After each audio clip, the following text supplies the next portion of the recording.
Hello friends, नमस्कार। मैं कमलेश कबीर आपका स्वागत करता हूं इस नए एपिसोड में। आज हम बात करेंगे कि आखिर हम अपने करियर का जो है वो सही तरीके से चुनाव कैसे करें, क्योंकि मोस्टली अगर स्टूडेंट्स की हम बात करें तो उनकी समस्या भी यही रहती है कि हम अपना करियर को कहाँ देखते हैं, हम सफलता के कौन से मुकाम को हासिल करना चाहते हैं। लेकिन ज़्यादातर जो लोग हैं, जैसे हम इसको कह सकते हैं कि स्टूडेंट्स जो हैं वो अपने सपनों के लिए काम नहीं करके वो अपने पेरेंट्स वगैरह या इसको कह सकते हैं कि सोसाइटी के द्वारा जो थोपे गए सपने हैं उनको पूरा करने में लगे जाते हैं। और कैसे लग जाते हैं आप देखोगे, जब एक बच्चा जब उसको एक डिसीजन मेकिंग पे काम करना होता है, उसको एक डिसीजन लेना है कि मुझे कौन से सब्जेक्ट का चुनाव करना है, क्योंकि हमारे करियर का ग्राफ यहीं से शुरू हो जाता है कि हमें कौन से सब्जेक्ट को चुनना है और किस फील्ड में हमें बहुत आगे तक जाना है। लेकिन सोसाइटी में हम देखते हैं कि पेरेंट्स का जैसे सपना बन जाता है, वो अपने पड़ोसियों के बच्चों को देखते हैं कि उसका बच्चा डॉक्टर बन गया, उसका बच्चा इंजीनियर बन गया, या किसी का बच्चा जो है वो टीचर बन गया, तो वो भी अपने बच्चे को जो है वो उस लेवल पे देखना स्टार्ट कर देते हैं कि मेरा बच्चा भी डॉक्टर बने, इंजीनियर बने, टीचर बने। या बच्चों के साथ प्रॉब्लम्स ये आ जाती है कि जब वो अपने फ्रेंड सर्कल में बैठते हैं तो फ्रेंड्स जो है वो कौन से फील्ड में जाना चाहते हैं, वो अपने आप को जो है उस लेवल पे या उनके साथ अपने आप को देखना स्टार्ट कर देते हैं। तो आज का हमारा टॉपिक जो है वो यही है कि आखिर हम जो है वो सही फैसले या सही डिसीजन लेके हम हमारे करियर के ग्राफ को सफलता के उस मुकाम तक कैसे लेके जाएं, उसके लिए हमें किन किन बातों का ध्यान रखना चाहिए। तो सबसे पहले हम इस एपिसोड को दो पार्ट में डिवाइड करके देखेंगे। एक जो है वो है हमारा डिसीजन मेकिंग के लिए, कि हमारा जो डिसीजन है वो सही होना चाहिए। और सही क्यों होना चाहिए? क्योंकि हमने देखा है कि एक गलत डिसीजन की वजह से, प्रॉपर अगर हम बात करें जैसे बच्चे की 8th क्लास 9th क्लास के बाद में अगर गलत सब्जेक्ट का वो चुनाव कर लेते हैं और ये एक जो डिसीजन है वो उनका गलत होने की वजह से उनको जिंदगी भर इसका मलाल रहता है कि उस दिन जो मैंने है ये डिसीजन गलत लिया था। तो सबसे पहले हम इसको एपिसोड को इस पार्ट पे देखेंगे कि हम अपना डिसीजन मेकिंग या डिसीजन कैसे ले कि हमें कौन से फील्ड में जाना है या किस सब्जेक्ट का चुनाव करना है। फिर उसके बाद में जब हम डिसीजन मेकिंग वाले पार्ट पे कंप्लीट वर्क कर चुके हैं तो उसके बाद में हम अपने करियर के ग्राफ को ऊंचाइयों तक ले जाने के लिए हम क्या कर सकते हैं, उन टॉपिक्स के ऊपर या उन फैक्टर्स को हम समझेंगे। तो सबसे पहले है आखिर हम चुनाव करें कैसे कि हमें कौन से फील्ड में जाना है। तो सबसे पहले जरूरत होती है, चाहे वो पेरेंट्स हो, अगर पेरेंट्स है, क्योंकि मैंने यहाँ पे पेरेंट्स को इसलिए इन्वॉल्व किया है क्योंकि एक बच्चा टीनेज या जिसको कहते हैं कि इमेच्योर सिचुएशन में अगर वो है, जैसे अगर उसकी एज जो है वो 18 या 20 से कम है, तो वो अपने डिसीजन जो है वो खुद नहीं ले पाता, कहीं ना कहीं उसके डिसीजन मेकिंग में उसके पेरेंट्स का बहुत बड़ा रोल बन जाता है। तो सबसे पहले जरूरत है, अगर उस बच्चे को अगर समझ में आ रहा है या उसके पेरेंट्स को, कि वो अपने बच्चे की जो हॉबी है उसको पहचाने, उसको अंडरस्टैंड करें। या बच्चों के साथ में अगर बच्चों की हम बात करें तो वो ये चीज को समझे कि आपकी हॉबी कहाँ कहाँ है, उसको राइट डाउन करें, उसको समझे। जैसे कुछ बच्चों की हो सकता है उनकी हॉबी जो है वो क्रिकेट खेलना हो, किसी की सिंगिंग की हो सकती है, किसी की हो सकता है वो डॉक्टर बनना चाह रहा हो तो उसकी हॉबी जो है वो डॉक्टर्स को फॉलो करना या उनकी स्टडी करना, उनको फॉलो समझना। तो वो सारी चीजें वहां पे इंक्लूड हो जाती है। पेरेंट्स को भी ये पता होता है क्योंकि बच्चे को वो 10 से 15 साल से वो बड़ा होता हुआ देखते हैं, तो वहां पे उनके समझ में आ जाता है कि बच्चे की हॉबी क्या है। तो सबसे पहले हमें जरूरत होती है अपनी हॉबीज को पहचानने की। हॉबीज को पहचानने के बाद में यह पता करना बहुत जरूरी हो जाता है कि हमारा इंटरेस्ट किस फील्ड में है, क्योंकि हॉबीज हो सकता है, हॉबी जो है वो आपकी एक से ज्यादा हो सकती है। जैसे किसी की गाने सुनना भी हो सकती है, गाने गाना भी हो सकती है, बुक्स रीडिंग भी हो सकती है, राइटिंग भी हो सकती है। लेकिन उसके बाद में हमें यह समझना होता है कि हमारा सबसे ज्यादा इंटरेस्ट कौन से फील्ड में है। जब हमारा इंटरेस्ट, अगर हम विदाउट इंटरेस्ट किसी फील्ड में जाते हैं तो आपने देखा होगा कई बार हमने बहुत अच्छी जॉब भी मिल जाती है, लेकिन जॉब मिलने के बाद में भी हमें सेल्फ सेटिस्फेक्शन नहीं मिलता और हम हमारी जो लाइफ है उससे खुश नहीं रहते। और जब हम हमारी लाइफ से खुश नहीं रहते फिर धीरे धीरे वही जॉब जो है वो हमारे स्ट्रेस में या डिप्रेशन में चेंज हो जाता है। तो उससे बचने के लिए हमें जरूरत है कि सबसे पहले हमें अपनी हॉबीज पे वर्क करें। हॉबीज को पहचानने के बाद में हम उसमें से एक ऐसी हॉबी को सेलेक्ट करें जिसमें हमारा सबसे ज्यादा इंटरेस्ट हो सकता है वो इंटरेस्ट आपका जैसे डॉक्टर बनने का हो सकता है इंजीनियर बनने का हो, तो हमें वहीं वर्क करना है जहां हमारा इंटरेस्ट हो। इंटरेस्ट के साथ साथ में हमें एक चीज और इंक्लूड करके देखनी है कि जैसे ही हम हमारे इंटरेस्ट का हमें पता चलता है तो फिर हमें जरूरत होती है कि हम जो है वो सोसाइटी में या समाज में जो भेड़चाल जो बनी हुई हो उसको हमें तोड़ना है, उसको हमें समझना है कि हम उससे कैसे बच सकते हैं। अब भेड़चाल हमने इसलिए यूज किया है क्योंकि हम लोग जो है वो देखा देखी में कई डिसीजन ले जाते हैं, और देखा देखी में जब हम डिसीजन ले जाते हैं, जैसे आपने देखा होगा एक बच्चा जो है उसका कभी भी मेडिकल सब्जेक्ट में उसका इंटरेस्ट रहा ही नहीं, मे बी हो सकता है उसके जो रिजल्ट है वो पिछले क्लास में बहुत अच्छे हों, लेकिन उसका इंटरेस्ट नहीं रहा, उसका इंटरेस्ट जो है वो मैकेनिकली, वो नॉन मेडिकल में बहुत अच्छा है, उसका इंटरेस्ट है वहाँ पे, वो इक्विपमेंट्स मशीनरी के साथ में काम करना उसको बड़ा पसंद आता है, उसमें वो बड़ा मन लगा के काम करता है। तो यहाँ पे इंटरेस्ट की जब हम बात करते हैं तो देखा देखी में आके जब हम मान लीजिए उस बच्चे ने मेडिकल सब्जेक्ट ले लिया, अब मेडिकल सब्जेक्ट लेने के बाद में आप देखते हो कि भेड़चाल में हम जब आना शुरू हो जाते हैं, अब भेड़चाल दो तरीके की होती है, एक हमारे पेरेंट्स हमारे इसको पुश करते हैं कि आपको नहीं डॉक्टर ही बनना है, नहीं आपको इंजीनियर ही बनना है, और कुछ जो है वो हमारे फ्रेंड सर्कल में भी ये चीजें आ जाती है, क्योंकि कई बार हम जो है हमारे सर्कलों को छोड़ना ही नहीं चाहते। अगर 5-6 फ्रेंड्स का ग्रुप है तो हम कई बार ये डिसीजन लेते हैं कि नहीं, हमने जो है वो लाइफ टाइम के लिए साथ रहना है, साथ रहते हुए हमें पढ़ाई करनी है, पढ़ाई के बाद में हमने जॉब भी। लेकिन आप ये एक चीज समझ सकते हो कि जब अभी हम जैसे एकेडमिक में अगर हम स्कूल गोइंग स्टूडेंट है तो स्कूल गोइंग के बाद में मे भी हो सकता है हमें जो है वो कॉलेज अलग अलग मिल जाए हमारी रैंक के अकॉर्डिंग, अगर हम एक ही सब्जेक्ट में आगे जाना चाह रहे हैं। और जब कॉलेज अलग अलग मिल जाते हैं या कॉलेज अलग अलग नहीं मिलते तो आप सोच के देखिए कि आपको जॉब एक ही प्लेटफॉर्म पे मिलेगा, तो वो भी आपके अलग अलग प्लेटफॉर्म हो सकते हैं, उसके बाद में आपकी शादी कहाँ होनी है, आपने कहाँ रहना है, तो वो तमाम तरह की चीजें आपको फ्यूचर को सोचते हुए उन पर डिसीजन लेना जरूरी हो जाता है। दूसरा होता है भेड़चाल में जब हम किसी डिसीजन को ले लेते हैं, जैसे आपने देखा है कि ओवरऑल चाहे वो नेशनल क्राइम जो इन्वेस्टिगेशन ब्यूरो है उसकी रिपोर्ट्स को देखें कि यूथ में जो है वो लगातार जो है डिप्रेशन का लेवल बढ़ता चला जा रहा है, यूथ जो है वो सुसाइड अटेम्प्ट करने की कोशिश ज्यादा करता है, उनके दिमाग में जो है वो आत्महत्या के विचार आते हैं। ऐसा क्यों होता है? कहीं ना कहीं अगर हम देखें तो सही कैरियर काउंसलर की कमी की वजह से या गलत डिसीजन की वजह से ये चीजें उनमें आना शुरू हो जाती है। आप सोच के देखिए, जब हम मेडिकल की पढ़ाई के लिए बात करते हैं तो एक बच्चा जो है जब वो मेडिकल की पढ़ाई के लिए डिसीजन लेता है, उसका इंटरेस्ट नहीं है लेकिन फिर भी वो डिसीजन ले लेता है, और डिसीजन लेने के बाद में हमने देखा है कि वो जब 2 महीने 3 महीने 4 महीने बाद में जब उसके टेस्ट कंडक्ट होते हैं और रिजल्ट जो है उसके फेवर में नहीं आते हैं, तो यहां से उसका जो है फिर तमाम तरह की चीजें दिमाग में आना शुरू हो जाती है। क्यों? क्योंकि उस पढ़ाई को करने के लिए बहुत ज्यादा उसके पेरेंट्स जो है वो पैसा इन्वेस्ट कर चुके होते हैं, तो उसको लगता है कि मेरे पेरेंट्स ने मेरे ऊपर इतना पैसा खर्च किया, वो उसके प्रेशर में आ जाता है। मेरे रिजल्ट्स अच्छे नहीं है, मैं घर वालों को कैसे बताऊंगा कि मेरे रिजल्ट्स अच्छे नहीं है, मैं फ्रेंड्स को कैसे मुंह दिखाऊंगा, तो वो तमाम तरह की चीजें जो है उसके दिमाग में आना शुरू हो जाती है। और जब ये चीजें आपने देखा होगा कि जब रिजल्ट्स उनके फेवर में नहीं आते फिर वो सुसाइड अटेम्प्ट करते हैं, और कुछ बच्चे जो हैं वो सुसाइड अटेम्प्ट कर ही जाते हैं। तो यहां से इसीलिए हमने लिया है कि हमें सबसे पहले हॉबीज को पहचानना है, फिर हमें इंटरेस्ट पे वर्क करना है, और उसके बाद में हमें भेड़चाल से बचना है। तो भेड़चाल से हमने बचना है तो उसके लिए जैसे कई बार हमने देखा है कि आर्थिक स्थिति कमजोर होने की वजह से भी हम जो है वो गलत डिसीजन ले जाते हैं। तो इससे भी बचने के लिए मान लीजिए अगर किसी बच्चे का इंटरेस्ट है वो मेडिकल में जाना चाहता है लेकिन पारिवारिक स्थिति उसकी कमजोर है, तो वो आपस में जब है वो बात करने से कतराते हैं। तो यहां पे इंपॉर्टेंट रोल हो जाता है कि आपस में बैठ के पेरेंट्स को भी उसके इंपॉर्टेंस के बारे में बताएं कि अगर मैं इस फील्ड में जाऊंगा, मेरा इसमें इंटरेस्ट है और इसमें मैं अच्छा कर जाता हूं, तो आपका फ्यूचर और मेरा फ्यूचर या मेरा सेल्फ सेटिस्फेक्शन जो है उसका लेवल कहां तक होगा। क्योंकि यहां पे गलत डिसीजन लेने की वजह से हमने देखा है कि पेरेंट्स जो है वो अपनी आर्थिक स्थिति कमजोर होने की वजह से बच्चे को जो है वो गलत फील्ड में ले जाते हैं। अब यहां पे आप एक चीज देखिए, जब बच्चे का इंटरेस्ट ही नहीं है तो वो कहां तक उसमें अच्छा कर पाएगा। इसके बाद में जब हम इन तीनों स्टेप से गुजर जाते हैं तो फिर उसके बाद में हमें जरूरत होती है कि हम जिस फील्ड में जाना चाहते हैं उसका फ्यूचर क्या होगा। क्योंकि जब हम फ्यूचर की बात करते हैं तो हमें उसके 5 साल 10 साल आने वाले 20 साल में उसका फ्यूचर या उस जो प्रॉपर फील्ड है उसमें किस लेवल तक हम जा सकते हैं, उसका कितना स्कोप है, वो हमें देखना जरूरी हो जाता है। क्यों? क्योंकि अगर आज के युग की अगर हम बात करें, जैसे मान लीजिए किसी बच्चे को टीवी रिपेयरिंग या रेडियो रिपेयरिंग के फील्ड में जाना है, तो आप खुद इमेजिनेट करके देखिए कि टीवी और रेडियो का जो फील्ड है उसमें कितना स्कोप है। क्योंकि जितना खर्चा अगर रिपेयरिंग की अगर हम बात करें उसमें लगता है उतने में हमें एक नई चीज या नई टेक्नोलॉजी हमें मिल जाती है, तो उससे हमें जरूरत होती है उस फील्ड से बचने की, क्योंकि हमें उस फील्ड में ज्यादा जाना जरूरी होता है जिसका स्कोप बहुत अच्छा है, उसमें फ्यूचर जो है वो बहुत ब्रॉड लेवल पे है। तो उसमें जो है हमारी सफलता का जो ग्राफ है या सफलता को हम जिस ऊंचाई पे लेके जाना चाहते हैं उस ऊंचाई पे लेके जा सकते हैं। लेकिन अगर गलत फील्ड में चले जाते हैं, उसका स्कोप जो है उसका फील्ड जो छोटा होता है, उसका फ्यूचर जो है वो शॉर्ट टर्म के लिए होता है, तो फिर हमारा जो कैरियर है उसका ग्राफ नीचे गिरने लग जाता है। तो यहां पे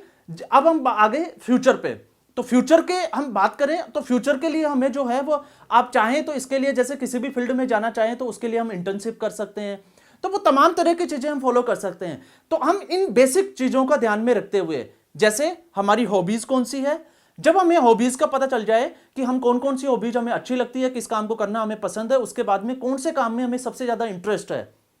उसको हम पहचाने, उसके बाद में हम जो है वो डिसीजन मेकिंग वाले पार्ट पे काम करें। तो जब भी हम डिसीजन मेकिंग वाले पार्ट पे काम करें तो भेड़ चाल से हमेशा बचने की कोशिश करें, दूसरों को देखते हुए डिसीजन नहीं ले। आपका सेल्फ, जिसको कहते हैं कि सेल्फ डिसीजन क्या है, आप वहां पे अपने निर्णय पे वर्क करें, क्योंकि वो आपका सेल्फ जो डिसीजन जो होगा वो आपको उस ऊंचाई तक लेके जाएगा। अगर हम भेड़चाल में चले गए तो हम हमारे कैरियर के ग्राफ को जो है वो नीचे की तरफ लेके जाएंगे, कभी भी हम ऊंचाइयों की तरफ नहीं लेके जाएंगे। अब जब हम डिसीजन मेकिंग वाले पार्ट से जब हम निकल जाते हैं तो फिर हम जो है वो हम हमारे कैरियर के ग्राफ को जो है वो लगातार मेंटेन करते हुए हम अपनी ऊंचाइयों तक कैसे लेके जाएं, हम उन स्टेप के बारे में भी समझ लेते हैं। तो सबसे पहले जरूरी होता है कि जब हम डिसीजन ले लेते हैं तो उसके बाद में हम कौन से प्लेटफॉर्म को हमने इसलिए लिया है कि अब हमें जरूरत होती है किसी भी एक ऑर्गेनाइजेशन की, एक इंस्टीट्यूशंस की, जहां से हम जो है हमारी पढ़ाई को पूरी कर सके या वो कंप्लीट नॉलेज ग्रहण कर सके जो उस फील्ड के लिए हमें काम आने वाला है। जैसे मेडिकल का अगर स्टूडेंट है तो वो मेडिकल की तैयारी कौन से इंस्टीट्यूट से करना चाहता है, नॉन मेडिकल का है तो उसको जैसे AIEEE या JEE मेंस की तैयारी उसको कहां से करनी है, ये इंस्टीट्यूशंस होते हैं। इनको हमने इसलिए लिया है क्योंकि आजकल हमने देखा है कि लोग दिखावे में आके बड़े बड़े ब्रांड्स जहां होर्डिंग्स लगे हुए होते हैं उनके पीछे भागना शुरू कर देते हैं, लेकिन कई बार हमने देखा है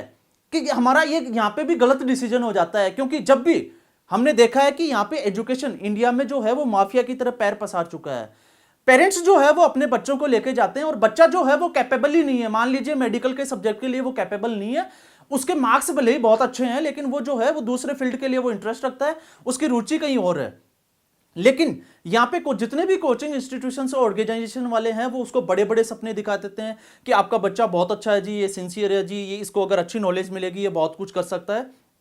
तो वो तमाम तरह के अपने बिजनेस के फायदे के लिए वो जो है वो उनको बड़े बड़े सपने दिखाते हैं, और बड़े सपने दिखाने के बाद में उनसे जो है वो बड़ी बड़ी फीस के अकॉर्डिंग उनसे चेक या कैश में जो है वो पैसा लेते हैं। और पैसा लेने के बाद में बच्चा वहां पढ़ाई करना शुरू कर देता है, और पढ़ाई करते करते हम देखते हैं कि बहुत सारे बच्चे वहां पे भेड़चाल बनी हुई है, और जब 2 से 4 महीने बाद में रिजल्ट्स बच्चे का अच्छे नहीं आता तो वही इंस्टीट्यूशंस जो है वो पेरेंट्स को पेटीएम के लिए बुलाता है, उनको उससे अवगत कराता है कि आपका बच्चा जो है वो प्रॉपर पढ़ाई में मन नहीं लगा रहा, वो प्रॉपर टाइम नहीं देता, या आजकल ख्यालों में खोया रहता है, या कई बार जो है वो पेरेंट्स को भी ब्लेम कर देते थे कि आप अपनी पढ़ाई, बच्चों की पढ़ाई पे ध्यान नहीं दे रहे। तो यहां से हमें जरूरत होती है कि सबसे पहले जब भी हम ऑर्गेनाइजेशन या किसी इंस्टीट्यूट का चुनाव करें तो सबसे पहले उसको फॉलो करें। चाहे तो आप इंटरनेट की मदद ले सकते हैं क्योंकि उसकी कंप्लीट जो जानकारी है वो इंटरनेट पे भी मिलती है, लेकिन यहां पे इंटरनेट पे हो सकता है उन्होंने अपनी वेबसाइट पे बहुत अच्छी अच्छी चीजें, क्योंकि हमने देखा है एक बहुत अच्छा जो ब्रांड होता है उसकी पूरे ऑल ओवर इंडिया में मान लीजिए 1000 के आसपास उसकी ब्रांचेस है, और हर ब्रांच से अगर मान लो वो 10 से सिलेक्शन भी देता है तो आप सोच के देखिए कि वो 1000 ब्रांच पे कितने सिलेक्शन दे दिया, जबकि ओवरऑल अगर बच्चों की हम बात करें तो वहां पे 5 से 6 लाख उनके पास बच्चे होते हैं, और 5 से 6 लाख बच्चों में से अगर वो 100 से 150 बच्चों का सिलेक्शन दे भी देते हैं, क्योंकि एक चीज और नोट करने वाली बात होती है कि जितने भी जो ब्रांड होते हैं वहां पे ज्यादातर स्कॉलर बच्चे चले जाते हैं, और उन बच्चों का रिजल्ट जो है वो पॉजिटिव आना ही आना होता है। तो उस 100 या 150 बच्चों के वो हर ब्रांच के सामने होर्डिंग्स उनके विद फोटो उनकी रैंक के साथ में वो लगा देते हैं, हम उसके झांसे में आ जाते हैं और हम एडमिशन ले लेते हैं। लेकिन कुछ ऐसे इंस्टीट्यूट भी होते हैं जिनके पास भले ही उनके ब्रांचेज नहीं हो, उनके पास उतने बच्चे नहीं हो, लेकिन ओवरऑल अगर उनके रिजल्ट्स की बात करें तो वो 50 बच्चों में से 20 बच्चों का रिजल्ट दे देते हैं, 10 बच्चे उनके जो है वो सिलेक्ट हो जाते हैं। जैसे हम सुपर 30 की बात करते हैं, वो 30 बच्चों को पढ़ाते हैं और 30 बच्चों में से वो ऑलमोस्ट अबाउट 25 बच्चों का जो है वो सिलेक्शन दे देते हैं। तो यहां पे हमें जरूरत हो जाती है कि उस इंस्टीट्यूट से पहले जो पास्ट में जितने बच्चे जो पढ़ के गए हैं हम उनसे कुछ जानकारी इकट्ठा करें, उनके पेरेंट्स से हम बात करें, ओवरऑल उनके रिजल्ट की स्टडी करें, और उसके बाद में जो है उस प्लेटफॉर्म का हम डिसीजन ले, उसके बाद में हम एडमिशन ले। तो यहां पे अगली स्टेप आ गई हमारी प्लेटफॉर्म, और जब हमारा प्लेटफॉर्म का चुनाव सही हो जाता है तो फिर उसके बाद में है कि हम उस जिस फील्ड में जाना चाहते हैं उसके किसी प्रोफेशनल को फॉलो करना स्टार्ट करें, या हम उस प्रोफेशनल की गाइडेंस में काम करना शुरू करें। अब प्रोफेशनल्स का इसका मतलब यह हो गया, जैसे अगर हमें डॉक्टर के फील्ड में जाना है तो हम डॉक्टर के साथ बैठे, उस फील्ड की पूरी जो जानकारी है वो हमें डॉक्टर से अच्छा कोई अवेलेबल नहीं करा सकता। क्योंकि अगर हम मेडिकल सब्जेक्ट की जानकारी इंजीनियर से लेने की कोशिश करेंगे तो आपको भी पता है कि हम कितनी जानकारी इकट्ठा कर सकते हैं या वो किस लेवल तक हमें जानकारी दे सकते हैं। तो प्रोफेशनल के पास बैठें, प्रोफेशनल्स के साथ में आप बैठ के उसके बारे में आप जानकारी इकट्ठा कर सकते हैं और कोशिश करें अगर आपको इंटर्नशिप मिल जाती है तो आप इंटर्नशिप के थ्रू भी आप देखें कि उस फील्ड को काम करने में, उस फील्ड में आपको कितना मजा आता है, आप कितना उसमें काम कर सकते हो। तो यहां पे प्रोफेशनल को फॉलो करें और प्रोफेशनल को फॉलो करने के साथ में आप किसी भी उस फील्ड से रिलेटेड किसी एक आइडल पर्सनैलिटी की जो है वो आप उसको इंस्पायर्ड होके आप उसका जो है वो विजुअल आप ले सकते हो और उसकी पूरी ऑटोबायोग्राफी को पढ़ें, उसकी आप इमेज अपने रूम में लगा सकते हैं और उसके बाद में उसको फॉलो करना स्टार्ट करें। क्योंकि जब भी इस सिचुएशन में हम ऐसा करते हैं, हम उसकी कार्यशैली को हम देखते हैं या इसकी जो पीछे की जो लाइफ थी, कैसे उन्होंने स्ट्रगल किया, फिर उस फील्ड में वो है इस मुकाम तक कैसे पहुंचे, तो हमें भी उससे इंस्पायर होके एक अंदर से जिसको कहते हैं कि हमें प्रेरणा मिलती है। तो प्रेरणा के लिए हमें जरूरत होती है कि प्रोफेशनल की राय लें और प्रोफेशनल की राय लेने के बाद में उसी फील्ड के किसी सक्सेसफुल पर्सन को जो है हम फॉलो करना स्टार्ट कर दें। क्योंकि जब भी हम उससे फॉलो करना स्टार्ट करते हैं तो वो चीजें उसको देख के हमें अंदर से एक मोटिवेशन मिलता है कि मुझे भी इसकी तरह काम करना है, इसकी तरह बनना है और इसके जैसी हमें सफलताओं को जो है वो प्राप्त करना है। तो यहां से फिर हमारा जो कैरियर है वो ऊंचाइयों पे आना शुरू हो जाता है। और जब हम ये चीजें कर लेते हैं तो आपने देखा है कि हम अपने आप को विजुअलाइज करके देखते हैं कि हम किस लेवल पे खड़े हैं। तो उस लेवल पे खड़े होने के बाद में फिर चाहे हमारा टाइम मैनेजमेंट हो, फिर चाहे हमारी हैबिट्स हो, हम लगातार उसमें सुधार करते चले जाते हैं क्योंकि यहां से हमें